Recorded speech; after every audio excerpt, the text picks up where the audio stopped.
존경하는 김예지 의원님 질의해 주십시오. 네, 장관님들 많이 힘드실 것 같습니다. 2조 네. 장관님께 가벼운 질문 여쭙고 싶은데 혹시 대학 때 가장 낮았던 학점이 어떤 학점이셨어요? 예. 저는 뭐 그 역사를 좋아했는데 제가 좀 게을러 가지고 역사 과목이 제일 낮았습니다. 혹시 F 받아보셨나요? F는 안 받아봤어요. 네, F가 굉장히 받기 쉽지 않은 네 가장 낮은 게 아무리 열심히 해도 D 정도인 것 같은데 제가 이거 질문을 왜 했냐면요. 2024학년도 의대 학사 탄력 운영 가이드라인을 보자면요. F 학점을 그대로 진급시킨다고 되어 있는데 이게 사실인가요? 그 인컴플리트라고 해서 그 이제 그 제대로 이수를 못한 경우에는 그 다음 학기에 한 번 더 이수 기회를 주는 그런 제도는 저희들이 네, 미완 학점이죠. 맞습니다. 네, 이게 그 다음 학기에 돌아왔을 경우에 이제 휴학 중인 학생들에 대한 어떤 처우인 것 같기도 하고 또 휴학을 하지 않았었더라도 중간에 학점을 제대로, 그러니까 수업을 듣지 못했으면은 시험을 안 봤을 테고 그래서 F가 당연히 나왔을 텐데요. 혹시 장관님 두 분은 이런 분이 이런 상태로 교육받은 의사에게 진료 받는 것이 선뜻 마음에 내킬까요? 그 뭐 인컴플리트라 하더라도 그 다음 학기에 정말 충실하게 해야지 제대로 된 학점을 받는 거니까요. 그 학생이 아예 그 수업을 안 받았는데 봐주는 그런 제도는 아니라고 생각을 합니다. 제가 의사를 대변하는 것도 의대생도 아니었지만 제가 알기로는 이게 그 때마다 1학기 때 배워야 될 내용, 2학기 때 배워야 할 내용이 있고 2학기 때 배워야 될 내용 가운데 1학기 때 다시 그 내용을 개설하지 않는다는 얘기를 들었고요. 그래서 이게 굉장히 학부모님들께서 걱정을 하십니다. 제가 알기로는 지금 국회 앞에서 뭔가를 하시는 거로 알고 있는데요.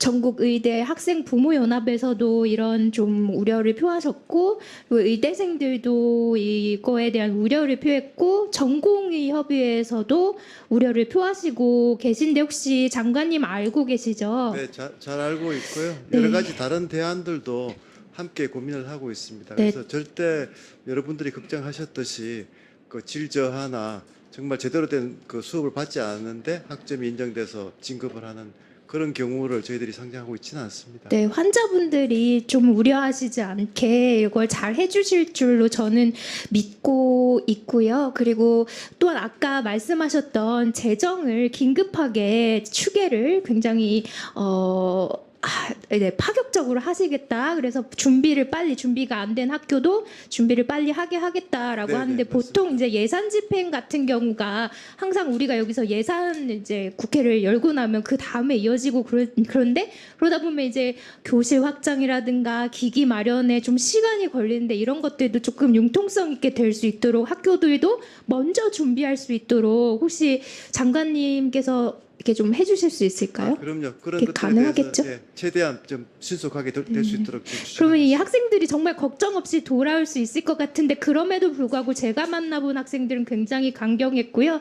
그리고 심지어는 이제 정부가 그동안 본인들이 가졌던 자긍심의 실추를 시켰다라고 생각해서 굉장히 신뢰가 많이 떨어져 있고 그렇습니다. 그런 가운데 지금 국민 여러분들께서도 이게 또 길어지다 보니까 정부를 굉장히 비난하는 경우를 저는 너무 많이 받고 저희 의원실에도 심지어 네가 이거 저질렀으니까 네가 나 지금 병원에 입원을 못했으니까 빨리 입원할 수 있게 힘을 써봐라. 근데 제가 그런 힘을 쓸 수가 없습니다. 그래서 이런 과정을 겪으면서 제가 몇 가지 좀 대안을 드리고 싶은데요. 뭐 몇 가지 있지만 오늘 시간 관계상 한 가지만 드리면 제가 공론화위원회를 좀 제안해보고 싶습니다. 그래서 이게 처음 있었던 일이나 봤더니 문재인 정부에서 신고리 569 공론화위원회 과정을 거쳤습니다. 이거를 이 굉장한 공약이었습니다. 그래서 이것을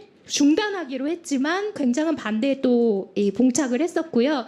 그래서 이제 시민이 참여하는 공론화위원회를 국회도 아니고 정부가 먼저 제안을 하셨어요. 그래서 이것을 받아들였죠. 그래서 이거를 반대하는 입장이 굉장히 59.5%, 찬성이 59.5%, 반대가 40.5%로 그래서 재개하게 되었습니다. 그래서 이걸 정책을 받아들이셨.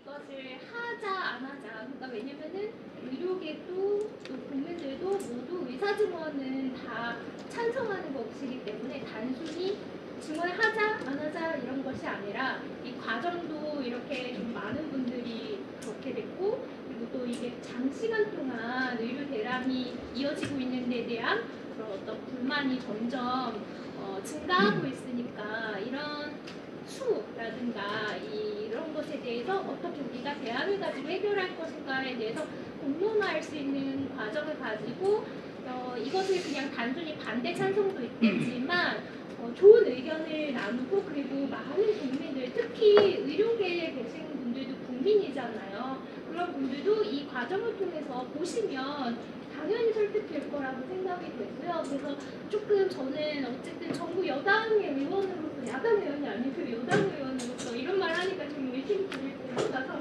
말씀을 드리자면, 여당 의원으로서 우리 정부가 잘 되는 정부가 되었으면 좋겠고, 대통령께서 추진하시는 정책이 정말 좋은 정책으로 몇백 년 동안 후대에 길이 남았으면 좋겠습니다. 그런 의미에서 제안을 해보는데요. 제가 국무위원으로서 국무회의에 들어갈 수는 없으니 장관님 두 분이 여기 계신 만큼 제안을 좀 해주실 수 있는 기회를 만들어서 정부 주도로 공론화위원회를 가지고 많은 국민들께 정보 접근, 이렇게 지금까지 우리가 어떻게 해왔습니다를 조금 더 저희 말고 국회에서만 이렇게 청문회 통해서 말고, 청문회 몇 분 안 보시거든요. 그래서 더 많은 분들께 알려드릴 수 있는 좀 기회를 만들었으면 좋겠는데 혹시 어떻게 생각하세요? 네, 의원님 뭐 정말 진정성을 가지고 이렇게 많이 고민하셔서 제안을 해주신 거에 대해서 너무 감사드립니다. 다만 이제 의원님께서도 지적하셨듯이 의료 개혁은 국민들 많은 그 뭐 7, 80%가 찬성을 하시는데, 다만 이제 그동안 뭐 30년 이상 쌓여왔던 그런 이제 의료계와 정부와의 불신을 어떻게 해소하느냐 하는 좀 그런 차원에서의 문제가 더 심각하다고 생각을 합니다. 그래서 이런 이제 국민들의 그런 그 공론을 통해서 제도를 설계하고 하는 그런 문제보다는 의료계와 그 어떻게 정부가 소통을 좀 가감하게 할 수 있느냐 하는 부분에서 저희도 정말 다양한 방식을 시도해보고 여러 가지 고민을 하고 있는데요. 하여튼 지금 뭐 제안 주신 거 포함해서 국회에서 좀 활발하게 논의해 주시고 저희도 계속 그 협의 드리고 그렇게 하겠습니다. 예, 네. 복지부 장관도 간단하게 네, 말씀을 복지부 장관님. 드리겠습니다. 지금 그 논의 기구로서 정부가 운영하고 있는 것이 의료개혁 특위입니다. 그 의료개혁 특위에는 정부 부처뿐만 아니라 의료계 대표, 그 다음에 그 수요자 대표, 그 다음에 전문가들이 들어 있거든요. 그래서 지금 저기 의료개혁 특위에 참여를 거부하고 계시는 몇 단체에서 빨리 의료개혁 특위에 들어와서 같이 논의를 하기를 희망합니다. 말씀 다 하신 거죠? 네. 네, 우리 김혜지 의원님은 여당 의원님 같으세요. 네.